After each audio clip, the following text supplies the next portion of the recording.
आपल्या सर्वांनाच कल्पना आहे की 26 जानेवारी 1950 रोजी आपण भारताचं संविधान हे अंगीकारून ते अधिनियमित केलं आणि त्यातून एक लोकशाही प्रधान अशा प्रकारचा प्रजासत्ताक आपण निर्मित केला। भारताचं संविधान तयार करताना संविधान समितीच्या मसुदा समितीचे अध्यक्ष आणि संविधानकार भारतरत्न डॉक्टर बाबासाहेब आंबेडकर आणि या संविधान समितीच्या सर्व सदस्यांच्या प्रती मी कृतज्ञता व्यक्त करतो, त्यांचे आभार व्यक्त करतो की जगातलं सर्वोत्तम संविधान हे त्यांनी आपल्या भारताला दिलं। आज या प्रसंगी भारतीय स्वातंत्र्याकरता देखील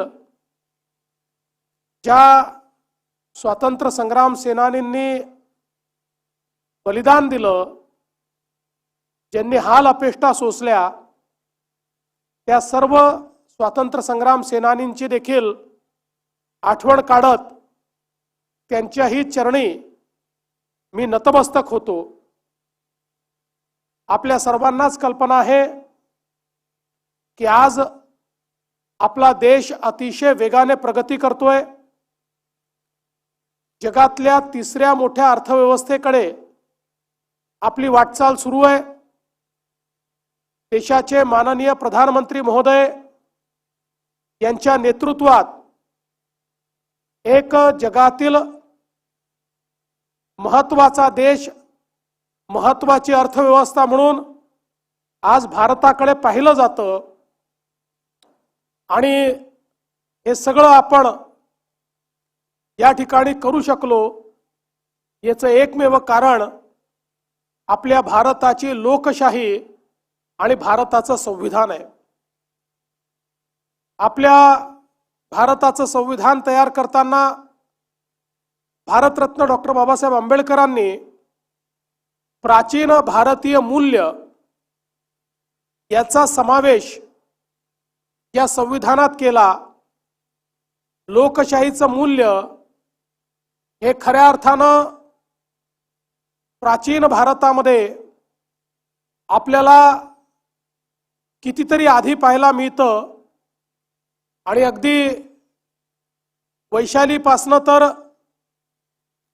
अनुभव मंटपमपर्यंत एक मोठी वाटचाल ही लोकशाही तत्वांची भारतीय जीवन व्यवस्थेत आणि जीवन पद्धतीत आपल्याला पाहायला मिळते, जी मॅग्ना कार्टाच्या कितीतरी आधी या भारताने अंगीकारली होती। स्वातंत्र्य, समता, बंधुता ही तत्व, भारतीय तत्व ही या संविधानामध्ये आपल्याला पाहायला मिळतात। भगवान गौतम बुद्धांनी जी बंधुता सांगितली, त्या बंधुतेचा आविष्कार आपल्याला या संविधानामध्ये पाहायला मिळतो आणि म्हणून जगभरातल्या संविधानांचा अभ्यास केल्यानंतर भारतीय तत्वांवर आधारित आणि जगातील उत्तम अशा प्रकारच्या व्यवस्थांचा समावेश करत एक अतिशय सुंदर अशा प्रकारचं संविधान हे आपल्या भारताला देण्याचं काम भारतरत्न डॉक्टर बाबासाहेब आंबेडकर आणि आपल्या संविधान समितीने केलं।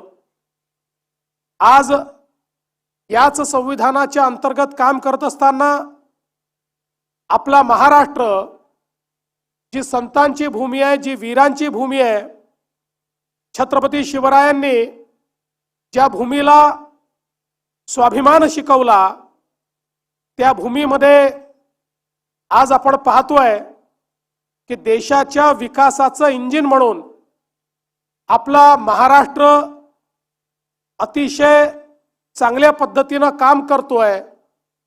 आणि नुकतंच डावोस येथे जी काही वर्ल्ड इकॉनॉमिक फोरम झाला त्या ठिकाणी महाराष्ट्राने 30 लाख कोटी रुपयाची गुंतवणूक त्याचे करार संपन्न केले आणि महाराष्ट्र थांबणार नाही, तो पुढेच जात राहील अशा पद्धतीनं महाराष्ट्राची वाटचाल अधोरेखित केली।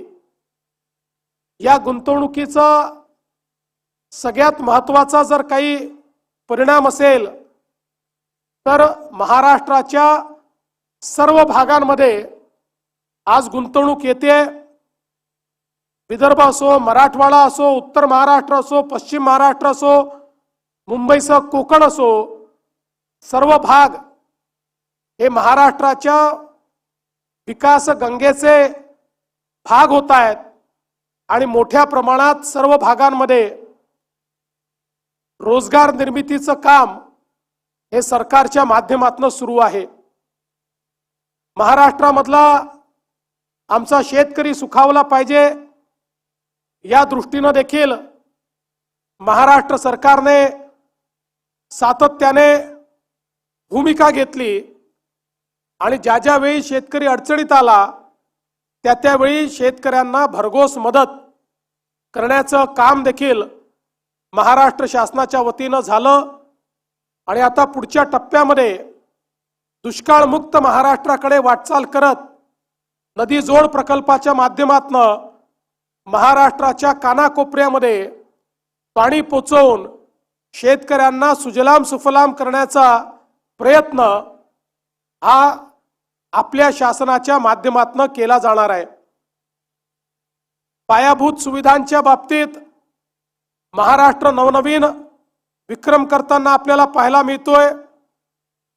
मुंबईतलं MMR रिजन मधलं इन्फ्रास्ट्रक्चर असो की समृद्धी महामार्ग किंवा होऊ घातलेला शक्तीपीठ महामार्ग असो, प्रत्येक पायाभूत सुविधेचा प्रकल्प हा नवीन विक्रम स्थापित करणारा अशा प्रकारचा प्रकल्प आहे। एकीकडे पायाभूत सेवा सुविधांसोबतच समाजातले जे वंचित घटक आहेत, अनुसूचित जातीचे, अनुसूचित जमातीचे, यांच्याकरता देखील विशेष योजना तयार मुख्य धारेमध्ये त्यांना आणण्याचं काम हे शासनाच्या वतीनं सातत्याने सुरू आहे। ग्रामीण भागामध्ये प्रधानमंत्री आवास योजनेच्या माध्यमातून 30 लाख घरं बांधकाम सुरू आहे आणि हा देखील एक नवीन विक्रम या ठिकाणी आपण प्रस्थापित केला आहे। यासोबत शेतकऱ्यांकरता सौर कृषी वाहिनी आणि सौर ऊर्जेवर चालणारे पंप यामध्येही देशामध्ये महाराष्ट्राने पहिला क्रमांक घेतलाय आणि त्यामध्ये जागतिक विक्रम देखील महाराष्ट्राने तयार केलाय।